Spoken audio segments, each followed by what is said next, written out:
નિલેશભાઈ hair પ્રથમ દિવસથી અહીંયા આંદોલન કરી રહ્યા છીએ, ખેડૂતો માટે લડી રહ્યા છીએ. અહીંયા ઘણા બધી પાર્ટીઓના આગેવાનો પોતપોતાની વાત લઈ અને સમર્થન દેવા આવેલા છે. આગેવાનો, લીડરો અને રાજકીય નેતાઓ. આજે જે અમારા અહીંથી યુવાનો, બહેનો, માતાઓ, દીકરીઓ ખેડૂત છાવણીમાંથી અમદાવાદ ગયા છે સમર્થન દેવા માટે, તો એ વાત ખેડૂતની હતી. કિસાન સંઘર્ષ સમિતિ દ્વારા અમને અહીંયા આમંત્રણ દેવામાં આવ્યું હતું કે ત્યાં જઈ કિસાનોના હિત માટે આપણે રાજ્ય સરકારને અલ્ટિમેટમ આપશું, આવેદન આપશું, આવી બધી વાત હતી. અહીંયા પાલભાઈ આંબલિયા આવેલા, એની ટીમ આવેલી, એને પણ અમને સમર્થન આપ્યું હતું.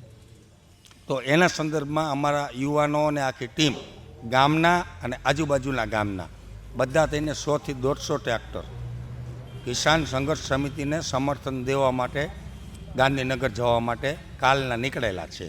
ખર્ચે, કોઈનો 1 રૂપિયો લીધો નથી. ખર્ચો ગામનો છે, ખેડૂતોનો છે.